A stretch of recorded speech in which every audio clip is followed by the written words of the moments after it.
What's just happening? I check to see if I'm connected right there and make sure that we have anything in. So, one of the things that I do is I do a lot of mirroring stuff. So I might tell him to go around me and then bring his tail to me. And then I might say, let's go forward together. Pay attention to me. I might say stop. I might say I'm backing up. I might say let's go. I might say stop. I might say let's go.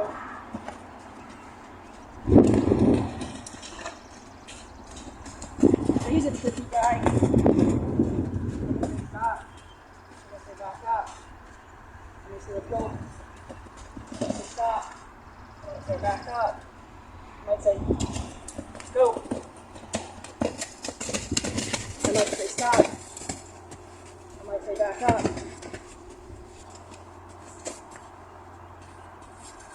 So I want to be able to do all of that without a line. You can see I'm only using my line because it's not backtrack. It's not working. I don't want to have to take a break and try to catch my horse and say, okay, let's do this. Like go grab it and do it. Wait, we gotta go back on line. I gotta start on line, see where we're at, and then quickly take the training wheels off. Right? So I'm gonna ask him to get the wheels off.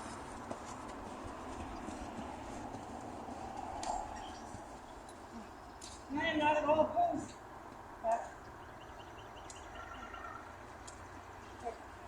I'm not at all opposed to coming back online if I have to.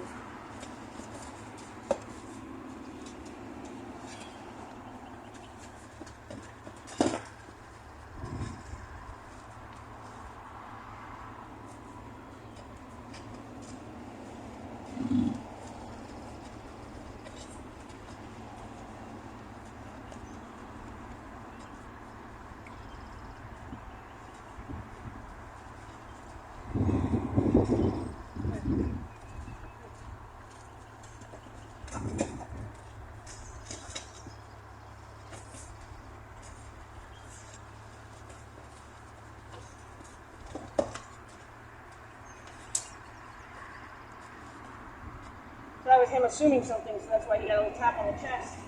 So don't assume. Don't assume. Now all my horses want their head touch. Something with a quadamole, and it's kind of like a gold star thing. It's like something that's like, yes, you're right. Yes, I have done. And it helps them know if they put in, if the people put in a big effort, it helps them know for sure. It's a confirmation of honesty. Usually the lower the head, if I put my hand on their head, they look for it. So watch. We'll do some more. Tell him.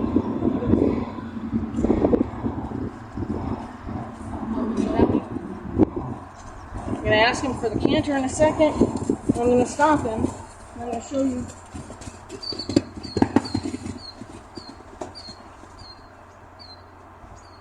I don't care about the celebrations on this planet. I'm going to see what he's going to do when I come up. And he'll ask me if I can touch his hip. Okay?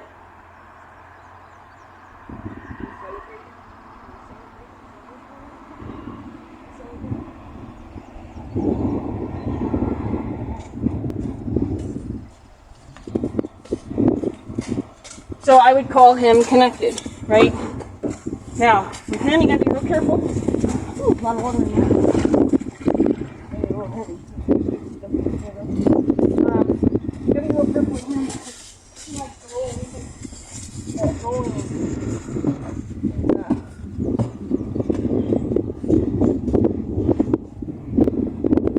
now I'm going to take right off the bat.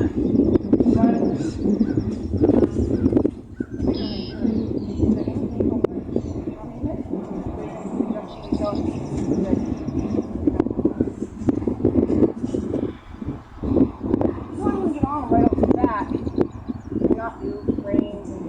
all that good stuff because I feel pretty connected to him.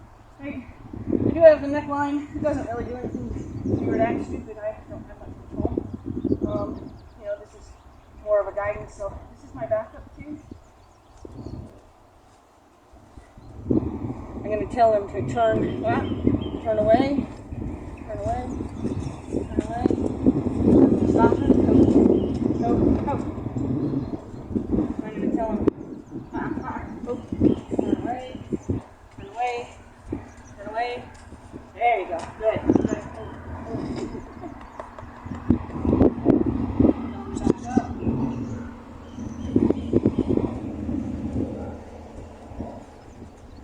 Good. So I'm going to tell him to go out on the rail.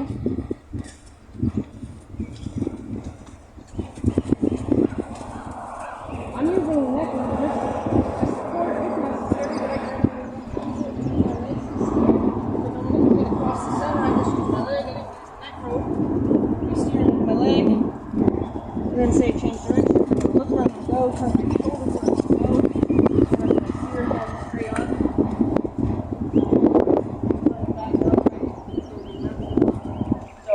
Listen, because he's not taking a sharp enough turn for me. Good. And I'm going to tell him to hoe. Hoe. Hey, hoe.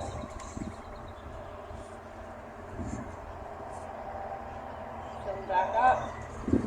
Good. So, good. So one of the things, I'm going to stop right here.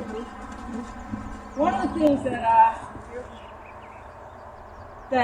I learned after I taught him. So I teach him to turn with my leg and turn away from my leg. So I asked him to turn away, and if I needed a sharper turn, I wiggle my heel into him, and that tells him it's a sharper turn.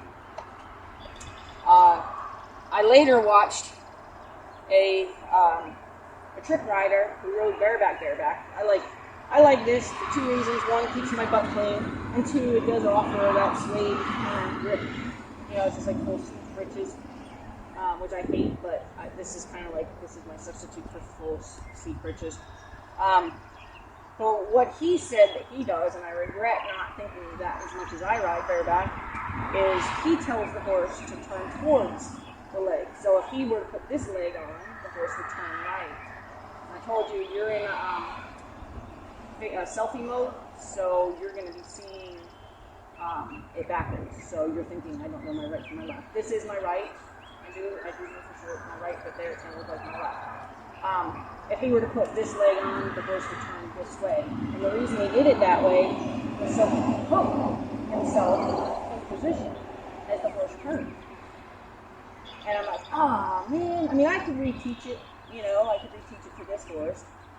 But he's 19 this year. So, I'm past reteaching anything to him. Yes. I am probably going to take him out of retirement. I'm probably going to, because he needs a job. I am probably going to start teaching lessons on him. He's been a great teacher for a long time. The only reason that I don't teach lessons on him or teach him with a ground lesson with like a new student or a new two horses type of person is because he's a creeper like this, I didn't ask him to move and tell him to come back very well. He's a creeper, so he tries to move when he's not supposed to move, and he does that when you're on the ground, he does that into your space. And if you're not aware of that, the next thing you know, he's on top of you, and it intimidates people. He's 16-1, I think. I don't know, I haven't stuck him since he turned 16, I think. 16 hands. I think he's 16-1. Alright, so let's see. I'm curious. I don't normally do obstacles with him under shadow like this. I'm curious.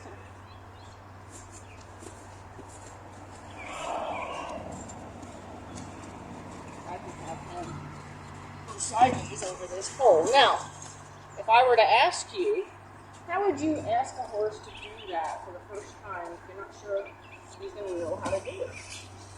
Right? If you're not 100% sure he's going to be good at it because you haven't really 100% established establish some kind of sideways cue bridleless. How would you start that? Since I'm not watching, I'm not monitoring this live as far as if you answered me, I'm just going to tell you the answer.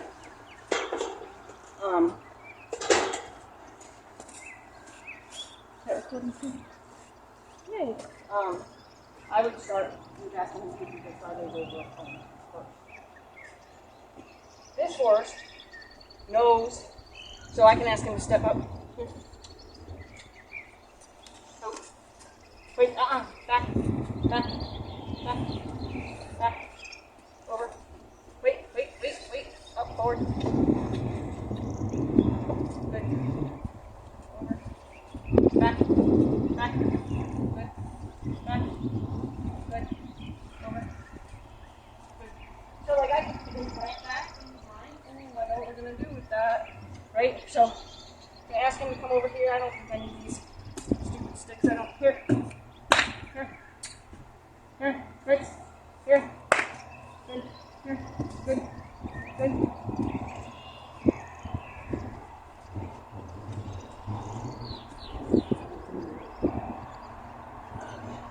Now, the way I get on bareback, I teach it that way.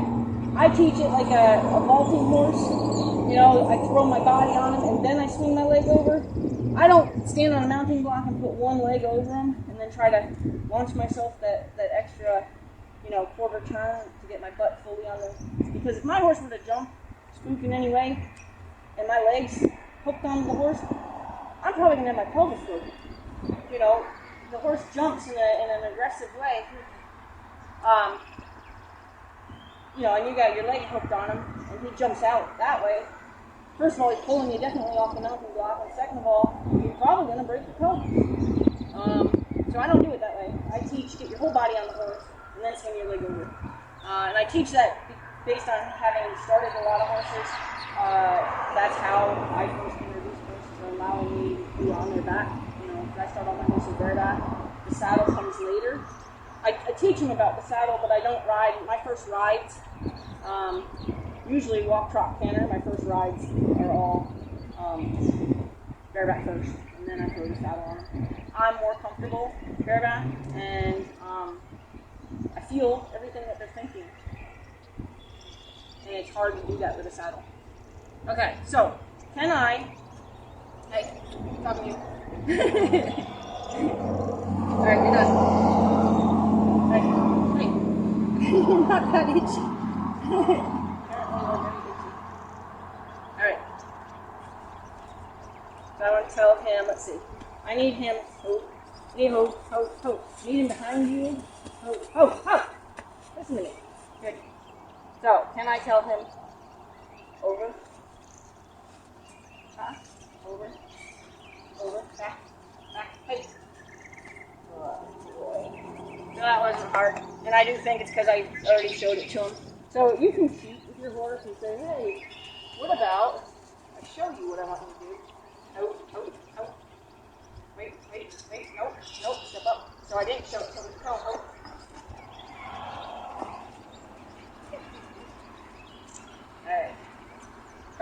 Alright. Back. Hey, listen to me.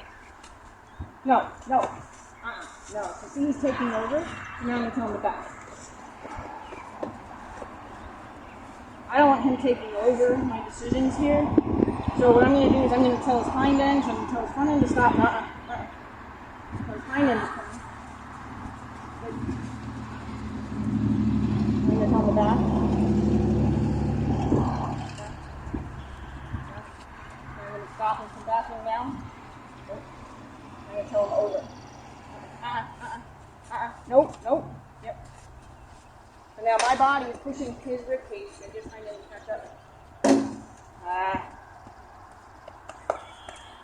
That's all right. Tell him to turn. Tell him to hold.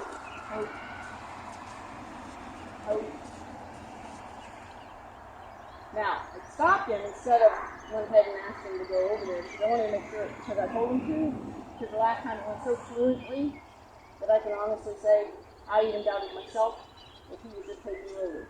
He's a little bit known to take over the obstacles. When he sees 2 cones, he's like, oh, I'm supposed to figure 8. And he sees a pole, oh, I'm supposed to go sideways. So I wanted to make sure by stopping him that I was telling him, is it my page or your page that we're on? So he just proved to me it was my page that we're on. I do a lot of stuff like that where if my horse starts to assume, I always say, oh, you thought we were going to do that? Oh, you know what, I changed my mind. And I make them have to realize that they're better off listening, and I might tell them something different than they're assuming. And it just keeps us in a good leader-partner way, you know. He needs to follow my guidance. He needs to follow my instructions and not take over. But he also needs to be so with me in a partnership that it looks like we're mirroring each other in thought as well. Okay, so that's all I'm going to do. I have a lot of work to do still, but I just wanted to introduce you to Ritz, show you some of the stuff that he knows, also announce that he's probably going to come out of retirement and turn into a teaching horse. Hope. He's like, I'm not sure what I'm supposed to be doing.